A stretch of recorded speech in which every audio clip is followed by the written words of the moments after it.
some of the things that we do here in Wing Chun is put pressure on, right? We put pressure on by getting closer, sometimes we increase speed, sometimes we change the dynamic angle, sometimes we add combinations, right? We're constantly trying to pressure test what it is that we're doing, right? So that way we know that it works. And when you guys are sparring, right, that's where you're going to kind of get flustered, and then what ends up happening is the pressure or the speed increases, and the intensity, your perceived intensity of what's happening is higher.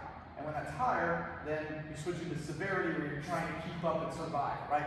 And so that means you start to make mistakes. And this is where the pressure goes on. And we want to get calm and cool and collected in the middle of what it is that we're doing, right? So one of the things that we do is helping to understand the concept of pressure and stress. And this is something that you guys should all supposed to know 1.3 as well. I like to kind of define pressure and stress two different ways. First, in the terms of literally physics, right? When you think about pressure could be an external force on an object, right? If you're pushing on a door, pushing on a box, right? Or you're pushing a weight, the pressure is against you when you're trying to push it off of you. So external force on an object. Stress is the internal resistance against that object. Simple analogy would be like if you sit on a cardboard box, your butt, your weight is pressure on it. The stress is the internal resistance of the box to not change shape. Makes sense, right? Pretty simple. Obviously, the density, the durability of the box, stress test, it can hold up against more pressure.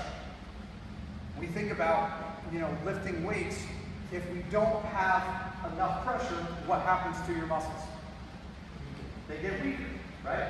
If you have the same amount of pressure all the time, then you're just maintaining your muscle mass and your bone density. But if you want to increase your bone density and muscle, then you need gradual pressure over time, so there's more stress on the body resisting against it. There's no internal resistance, there's no change.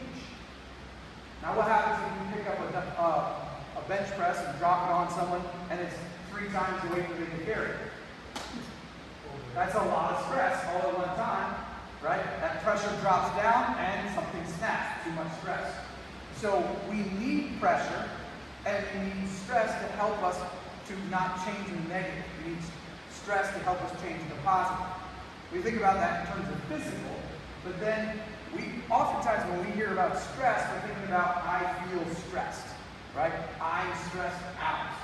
What that translates into is not that you feel stressed or are stressed, but that you have a lot of competing pressures in your life, mentally, that are causing mental and emotional stress.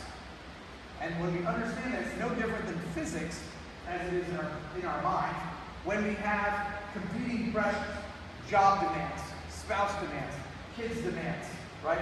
Something comes up, the water heater breaks. We start adding all these different types of pressure against us, competing for how we think and feel, and our body responds to it differently. Now, a lot of us men will be like, oh, no big deal, I'll handle it. You're calm and collected on the outside. But inside, your body is under stress, emotionally and physically.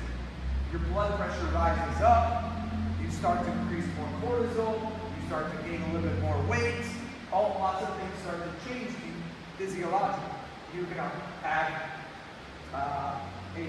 so much stress that it feels like a heart attack, but it's actually not a heart attack. It's, from high amounts of stress. So the body will break down under stress if there's too much competing pressures.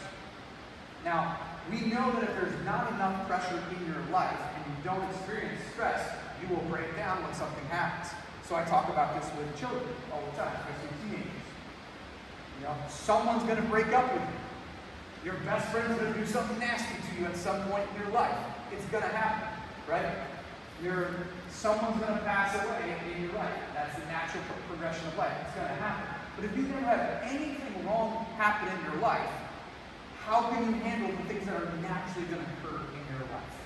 You don't. So you have to be able to have all these competing pressures and learn how to manage the stress appropriately so you become Resilient, meaning that it happens and you bounce back healthy. But if you just continue to brush it off to the side, those pressures, and let them build up, your body will break, your mind will break, and your emotions will be weak and not resilient from it. So there's a lesson to be learned from understanding pressure and stress. We need pressure in our life, and we need stress because it makes us stronger physically, emotionally, and mentally.